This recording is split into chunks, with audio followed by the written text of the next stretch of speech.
Hello and good morning to all of you. आशा करती हूँ आप सब बिल्कुल ठीक होंगे और आप सभी का स्वागत है हमारे channel current affairs by Ravi पे। यह है हमारी डेली करंट अफेयर्स की क्लास जिसमें हम हर दिन most important top 12 current affairs को यहाँ पे डिस्कस करते हैं।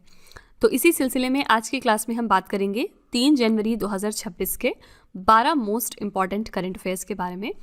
और फ्रेंड्स, अगर आप इनमें से किसी भी एग्जाम की तैयारी कर रहे हैं तो आप हमारी इन क्लासेस को ज़रूर फॉलो करिएगा। करंट अफेयर्स के सेक्शन में आपको इन क्लासेस से बहुत हेल्प मिलने वाली है, ठीक है। जैसा कि आप जानते हैं कि अब जो भी एग्जाम्स होते हैं उनमें करंट अफेयर्स का एक अच्छा खासा वेटेज होता है और बिना करंट अफेयर्स की प्रिपरेशन के आपके लिए किसी भी पेपर को क्रैक करना बहुत ही टफ हो जाता है, ठीक है। तो इसलिए कोशिश करिए कि करंट अफेयर्स पर आप अपनी पकड़ बनाइए, क्योंकि ये एक ऐसा सब्जेक्ट होता है जो ऑलमोस्ट कॉमन है हर पेपर में, यानी हर पेपर में करंट अफेयर्स पूछा ही जाता है, ठीक है। तो इसलिए ज़रूरी है कि अगर आप वनडे एग्जाम की तैयारी कर रहे हैं तो करंट अफेयर्स अच्छे तरीके से पढ़ के जाइए ताकि यहाँ से कोई भी क्वेश्चन आपका मिस ना होने पाए, ठीक है। तो आप हमारे चैनल को अगर फॉलो करते हैं तो यहाँ पर हम करंट अफेयर्स से रिलेटेड अलग अलग टॉपिक्स पे बहुत सारे वीडियोस लाते रहते हैं, तो इससे आपको आपके एग्जाम में बहुत ज़्यादा हेल्प मिलेगी, ठीक है। तो फ्रेंड्स, चलिए हम आज की अपनी क्लास शुरू कर लेते हैं और देखते हैं कि आज की 12 मोस्ट इंपॉर्टेंट करंट अफेयर्स कौन से हैं। तो सबसे पहले हम अपनी क्लास की शुरुआत करते हैं क्विक रिवीजन के साथ, यानी कि हमने जो एक दिन पहले पढ़ा होता है टॉप 12 क्वेश्चंस, उनको हम यहाँ पर दोबारा से सरसरी निगाह से रिवाइज करते हैं। तो कल का हमने पहला क्वेश्चन किया था 400 साल पुरानी पारंपरिक डाक सेवा बंद करने वाला विश्व का पहला देश कौन सा बन गया है। तो ये देश है डेनमार्क। नेक्स्ट क्वेश्चन हमने किया था राष्ट्रीय जांच एजेंसी के महानिदेशक का अतिरिक्त प्रभार किसे सौंपा गया। तो राष्ट्रीय जांच एजेंसी के नए महानिदेशक बन गए हैं राकेश अग्रवाल। याद रखिएगा, ये परमानेंट पोजीशन नहीं मिली है इनको, बल्कि इन्होंने अतिरिक्त प्रभार संभाला है। ये टेम्परेरी बेसिस पर इसके महानिदेशक बनाए गए हैं, ठीक है। नेक्स्ट क्वेश्चन था वर्ष 2025 में जापान को पीछे छोड़कर दुनिया की चौथी सबसे बड़ी अर्थव्यवस्था वाला देश कौन सा बन गया। तो ये है भारत। और यहाँ पर दुनिया की शीर्ष 3 अर्थव्यवस्थाएं कौन कौन सी हैं? अमेरिका, चीन, जर्मनी। तो चौथे स्थान पर भारत आ गया और 5वें स्थान पर खुद जापान है, ठीक है। नेक्स्ट था 13वें मोहम्मद बिन राशिद अल मखतूम अंतर्राष्ट्रीय खेल पुरस्कार में global life time achievement award से किसे सम्मानित किया गया। तो ये अवार्ड दिया गया नोवाक जोकोविच को, जो कि टेनिस खेलते हैं और ये सर्बिया देश को बिलोंग करते हैं। क्वेश्चन नंबर 5 है फिडे विश्व रैपिड शतरंज चैंपियनशिप 2025 में पुरुष ओपन का खिताब किसने जीता। तो ये है नॉर्वे के मैग्नस कार्लसन। बम निरोधक प्रणालियों के लिए भारत का पहला मानक IS 194452025 किसके द्वारा जारी किया गया है। तो ये जारी किया भारतीय मानक ब्यूरो, यानी कि ब्यूरो ऑफ इंडियन स्टैंडर्ड ने। नेक्स्ट था इसरो ने अगले 4 वर्षों में किस स्थान पर भारत का तीसरा प्रक्षेपण पैड स्थापित करने की घोषणा कर दी है। ये स्टैब्लिश होगा आंध्र प्रदेश के श्रीहरिकोटा में। अगला है दूसरी इंटरनेशनल ओलंपिक रिसर्च कॉन्फ्रेंस 2026 की मेज़बानी कौन सा देश करेगा। तो ये होस्ट करेगा भारत। और इस इवेंट के लिए थीम रखी गई है शिक्षा, अनुसंधान और शासन, टिकाऊ ओलंपिक पारिस्थितिकी तंत्र, ठीक है। क्वेश्चन नंबर 9 है किस राज्य सरकार ने 8 मार्च 2026 तक सभी सरकारी प्राइमरी और सेकेंडरी स्कूलों में लड़कियों के लिए शौचालयों की व्यवस्था करने की घोषणा कर दी है। तो ये अनाउंसमेंट उत्तराखंड की सरकार ने करी है। क्वेश्चन नंबर 10 हमने किया था अंतर्राष्ट्रीय क्रिकेट में 10,000 रन बनाने वाली दूसरी भारतीय और दुनिया की चौथी महिला खिलाड़ी कौन बन गई। इनका नाम है स्मृति मंधाना। क्वेश्चन नंबर 11 था पर्यावरण मंत्रालय ने जम्मू और कश्मीर में किस नदी पर 260 मेगावाट की दुलहस्ती स्टेज 2 पनबिजली परियोजना की मंजूरी दी है। तो चिनाब नदी। और क्वेश्चन नंबर 12 हमने किया दिसंबर 2025 में किस पूर्व प्रधानमंत्री बेगम खालिदा जिया का लंबी बीमारी के बाद निधन हो गया। तो ये बांग्लादेश की पूर्व प्रधानमंत्री थी, ठीक है। तो फ्रेंड्स, ये हमारे टॉप 12 करंट अफेयर्स थे कल के। अगर आप इनको और अच्छे तरीके से समझना चाहते हैं, हर क्वेश्चन की डेप्थ तक जाना चाहते हैं, तो आप हमारा कल का लेक्चर ज़रूर रेफर करिएगा। वहाँ पर हमने हर क्वेश्चन को बहुत ही डिटेल में डिस्कस किया था, ठीक है। तो आपको वो वाला लेक्चर देखने के बाद इन सारे क्वेश्चंस की डिटेल्ड अंडरस्टैंडिंग हो जाएगी। फाइन। तो चलिए हम आज की अपनी क्लास पर आते हैं और स्टार्ट करने से पहले बस एक छोटी सी इन्फॉर्मेशन है आपके लिए। 2025 के लिए जो हमारी नवंबर मंथ की करंट अफेयर्स की ई बुक है वो वेबसाइट पर हमारे लॉन्च हो गई है। इसके अलावा अगर आपको पिछले 11 महीने की करंट अफेयर्स का ई बुक चाहिए जिसमें जनवरी से लेकर नवंबर 2025 तक के सारे इंपॉर्टेंट करंट अफेयर्स हों, तो ये वाली ब्रह्मास्त्र PDF भी आपको मिल जाएगी हमारी वेबसाइट www.ravibookspdf.com पर। ये छोटा सा सैम्पल है हमारी नवंबर मंथ की करंट अफेयर्स की ई बुक का। यहाँ पर हमने 500 से ज़्यादा प्रश्न डिस्कस किए हैं और आप देख सकते हैं कि हर क्वेश्चन को हम किस तरह वेल एक्सप्लेन करते हैं। यहाँ पर हम highlights, important point, static GK और पिक्चर्स का इस्तेमाल करते हैं ताकि आपको हर क्वेश्चन की प्रॉपर अंडरस्टैंडिंग हो सके, ठीक है। तो अगर आप इंटरेस्टेड हैं, अगर आप हमारी इन्हीं बुक्स को परचेज करना चाहते हैं तो ये वेबसाइट है, आप यहाँ पर जाकर इनको ज़रूर चेकआउट कर लीजिएगा। साथ ही ये है हमारा मोबाइल एप्लीकेशन जिसका नाम है Ravi study app. Play Store से आप इसको इंस्टॉल कर सकते हैं अपने फ़ोन में, और फिर इसमें बहुत सारी फीचर्स हैं जिनका फ़ायदा आप उठा सकते हैं, जैसे कि जीएस की टेस्ट सीरीज़ है। इस वीडियो का फ्री पीडीएफ यहाँ पर आपको मिल जाएगा। करंट अफेयर्स के नोट्स हैं, यूट्यूब के वीडियो नोट्स हैं, करंट अफेयर्स की ई बुक्स है, एटसेट्रा, ठीक है। तो आप हमारे इस एप्लीकेशन को ज़रूर अपने फ़ोन में इंस्टॉल करिएगा। करंट अफेयर्स की प्रिपरेशन में आपको ये ऐप बहुत ज़्यादा हेल्प करने वाला है, ठीक है। तो विद दिस नोट चलिए हम आज की अपनी क्लास पर आते हैं और देखते हैं कि आज का पहला क्वेश्चन क्या है। पहला प्रश्न है आज का, भारतीय खाद्य निगम के नए अध्यक्ष एवं प्रबंध निदेशक कौन बन गए हैं? तो फूड कॉर्पोरेशन ऑफ इंडिया के नए चेयरमैन और मैनेजिंग डायरेक्टर कौन बने हैं हाल फिलहाल? इनका नाम है मिस्टर रविंद्र कुमार अग्रवाल, ठीक है। ये बन गए नए चेयरमैन और एमडी एफसीआई के लिए। इनका पिक्चर आप यहाँ पर देख सकते हैं। तो रविंद्र कुमार अग्रवाल को भारतीय खाद्य निगम का अध्यक्ष एवं प्रबंध निदेशक नियुक्त कर दिया गया। उन्होंने किसकी जगह ली है? तो उन्होंने आशुतोष अग्निहोत्री का स्थान लिया। किसको रिप्लेस कर रहे हैं यह भी कई बार एग्जाम में पूछा जाता है, तो इनका नाम ध्यान में रखिएगा। भारतीय खाद्य निगम यानी फूड कॉर्पोरेशन ऑफ इंडिया की यहाँ पर बात करेंगे तो इसकी स्थापना हुई थी 14 जनवरी 1965 को खाद्य निगम अधिनियम 1964 के तहत। मुख्यालय इसका नई दिल्ली में है। कौन सा संस्थान सरकार द्वारा घोषित न्यूनतम समर्थन मूल्य पर किसानों से खाद्य अन्न खरीदता है? तो ये है फूड कॉर्पोरेशन ऑफ इंडिया यानी कि भारतीय खाद्य निगम। ये इनका बेसिक टास्क होता है, ठीक है। भारतीय खाद्य निगम भारत सरकार द्वारा निर्मित और संचालित किस प्रकार का निकाय है? तो ये एक वैधानिक निकाय है, ठीक है। तो आपको ये सारे स्टैटिक फैक्ट्स याद रखने हैं भारतीय खाद्य निगम के बारे में। याद रखिएगा ये नए हमारे चेयरमैन और एमडी हैं जिनका नाम है रविंद्र कुमार अग्रवाल इस बॉडी के लिए, ठीक है। इसी के साथ कहीं पर भी किसी भी ऑर्गेनाइजेशन में अगर चेयरमैन और एमडी चेंज होते हैं या कोई नए पर्सन इस पोजीशन पर बैठते हैं तो आपको वो क्वेश्चन याद रखना चाहिए। रिसेंट अपॉइंटमेंट में ऐसा क्वेश्चन आपसे एग्जाम में पूछ लिया जाता है। जैसे कि जो एक इंपॉर्टेंट बॉडी है हमारी IRDAI, फुल फॉर्म क्या होता है? Insurance regulatory and development authority of India.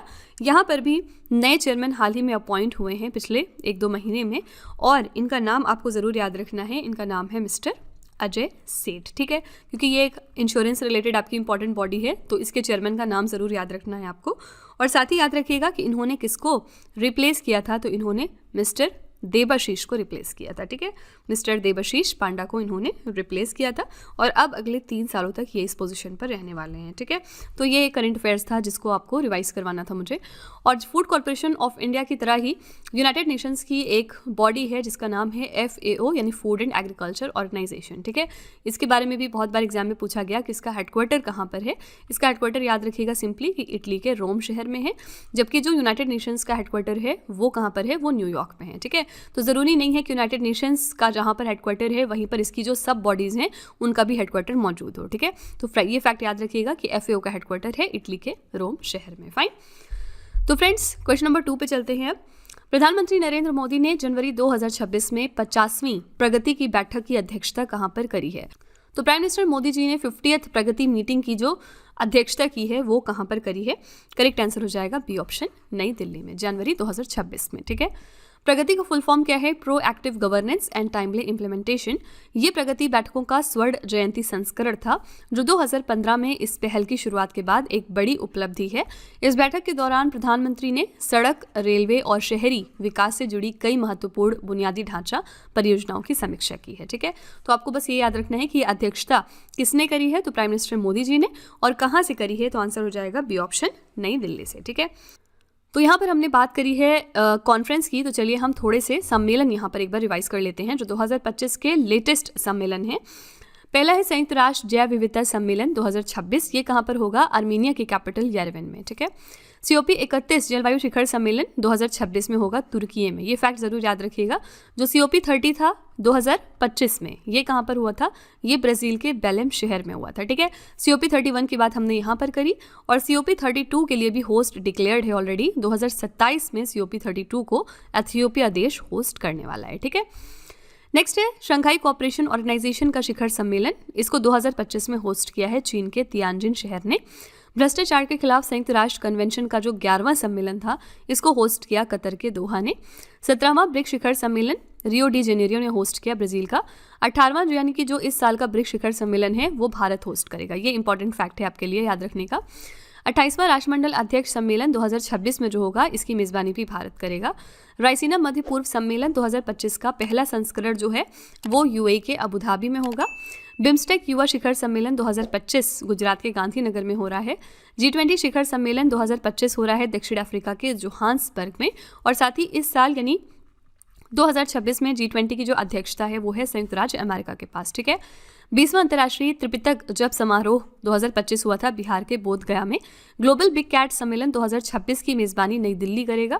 Montreal protocol के पक्षकारों की MOP 37 जो बैठक थी 2025 में, इसको होस्ट किया था केन्या के नायरोबी शहर ने।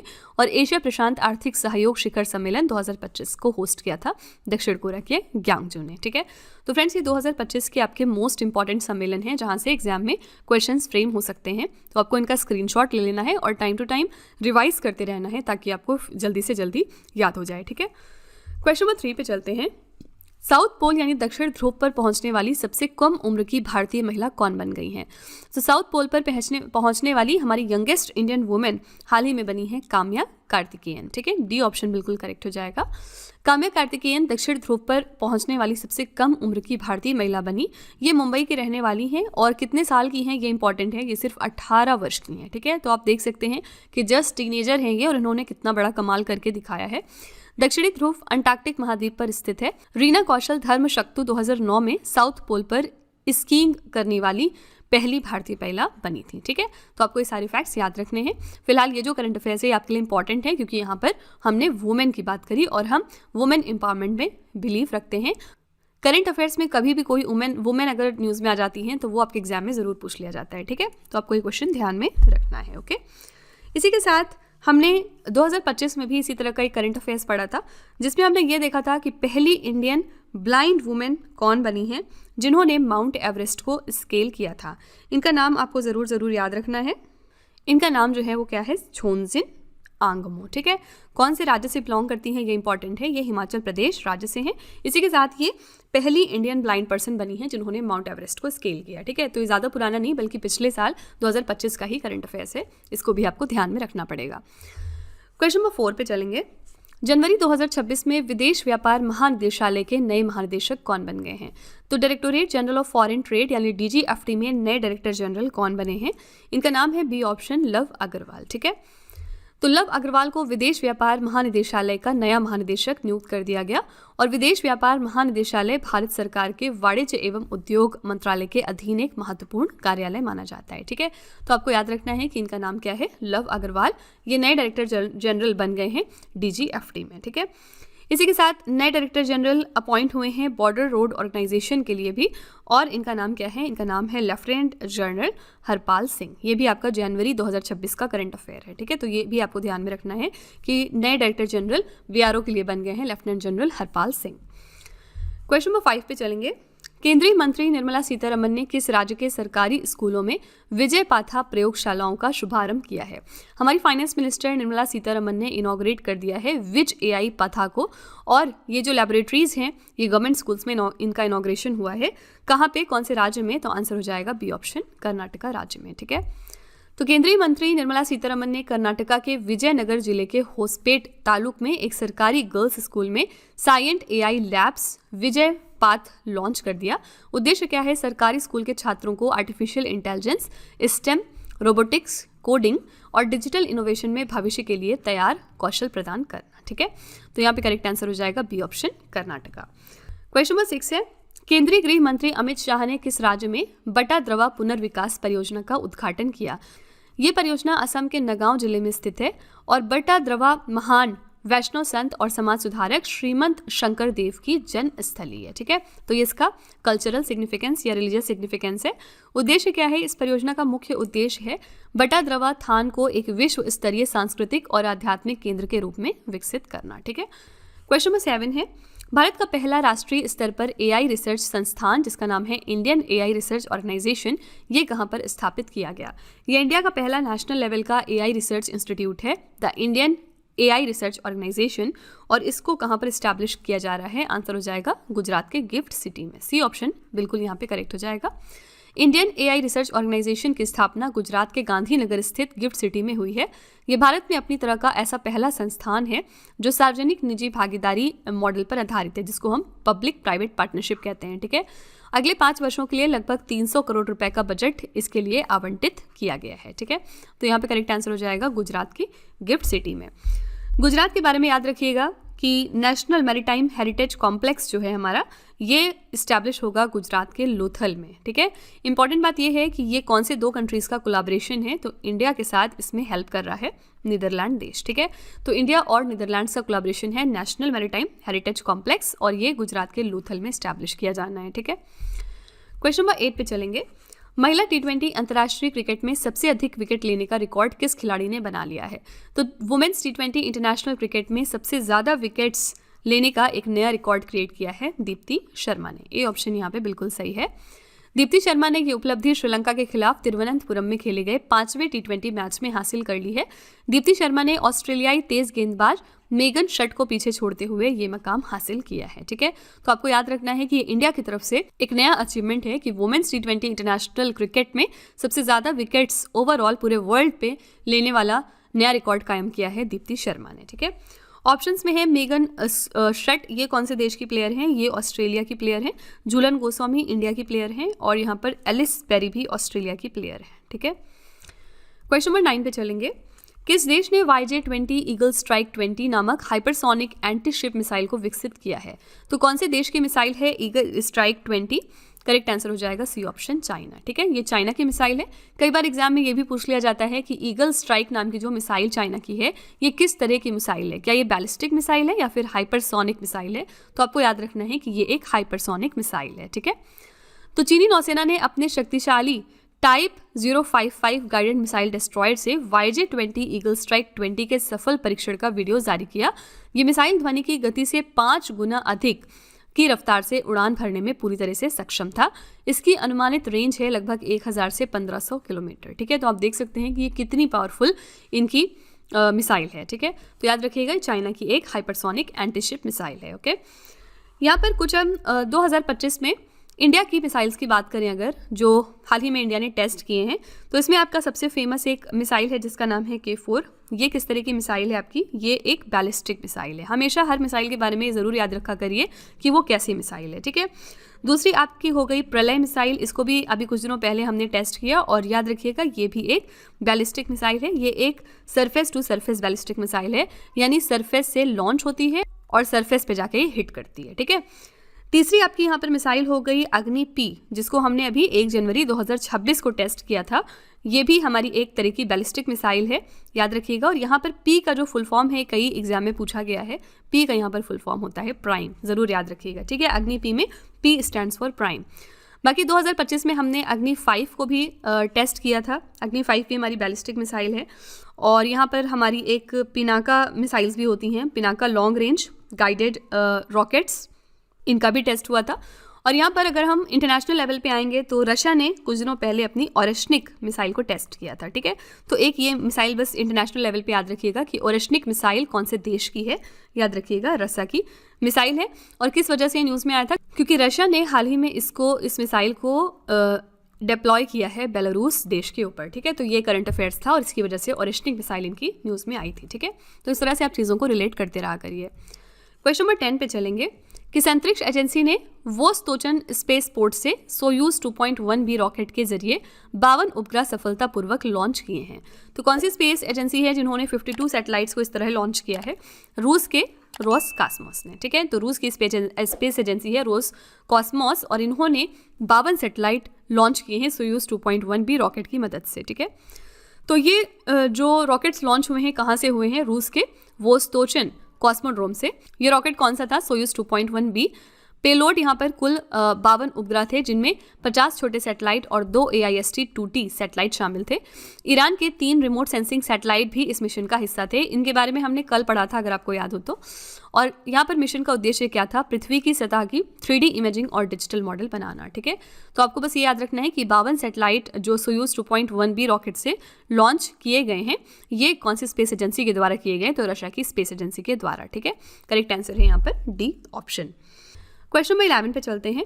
वर्ष 2025 में कौन से 2 राज्य या फिर केंद्र शासित प्रदेश आयुष्मान भारत योजना में शामिल हुए हैं? तो कौन से 2 स्टेट्स या यूनियन टेरिटरीज हैं जो इस स्कीम में शामिल हो गए हैं? करेक्ट आंसर हो जाएगा दिल्ली एंड ओडिशा। ठीक है, सी ऑप्शन यहाँ पर सही है। तो जनवरी 2025 में शामिल हुआ ओडिशा और इसी के साथ ही इसका 34वां राज्य बना। यहाँ इसे राज्य की गोपा बंधु जन आरोग्य योजना के साथ एकीकृत किया गया था। और अप्रैल 2025 में शामिल हुआ था दिल्ली और ये इसका 35वां यूनियन टेरिटरी बना।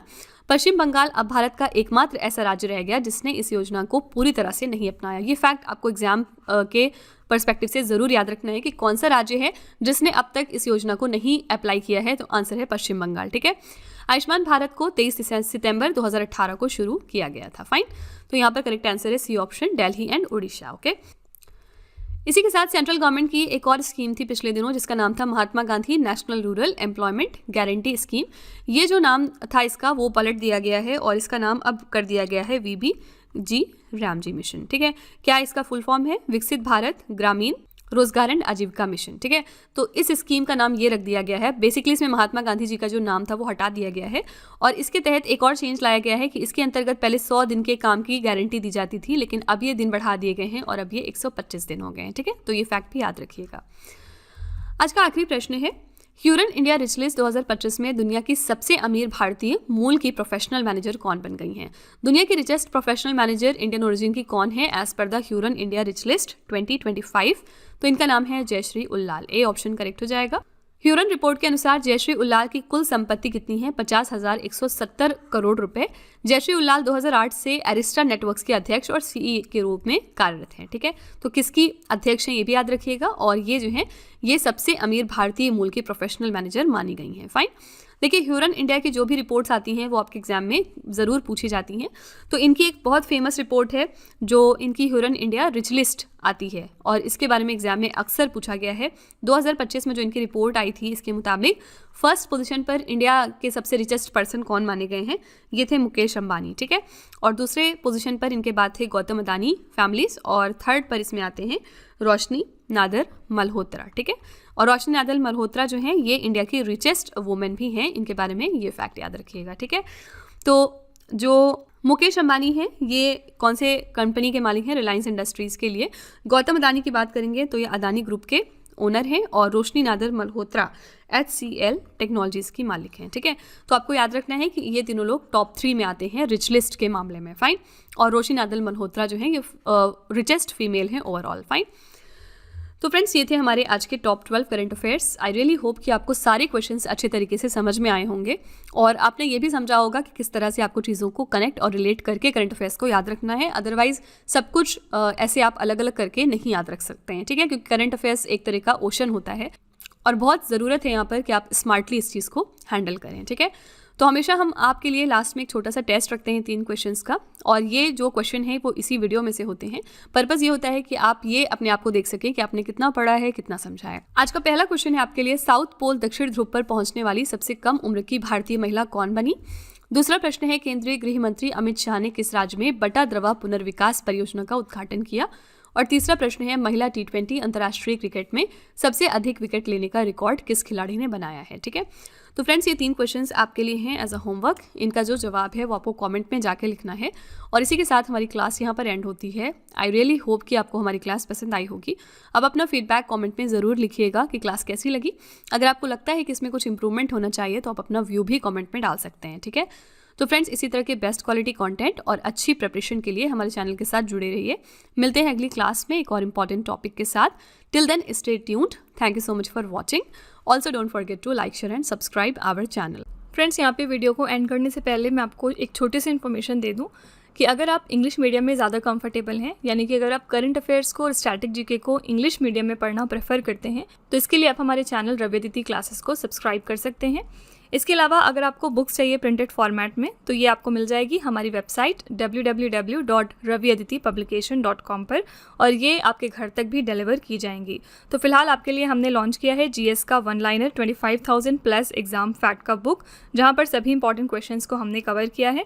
साथ ही यहाँ पे आपको जनरल साइंस, जीके और एनसीईआरटी के नोट्स वगैरह भी मिल जाएंगे। इसके अलावा अगर आपको ई बुक्स चाहिए तो ये आपको ईमेल के थ्रू इंस्टेंटली डिलीवर की जाएगी और ये मिलेगी आपको हमारी वेबसाइट www.ravibooks.pdf.com पर।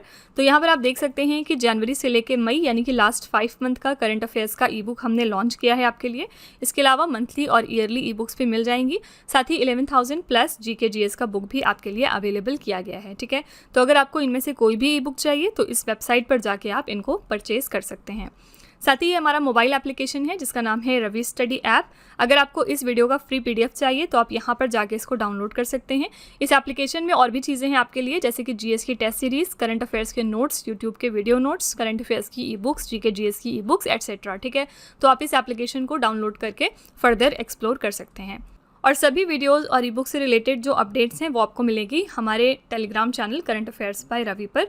तो इसको भी आप ज़रूर ज्वाइन कर लीजिएगा जिससे कि आप हमारे सारे न्यू लॉन्चेस से अपडेटेड रहें। ठीक है।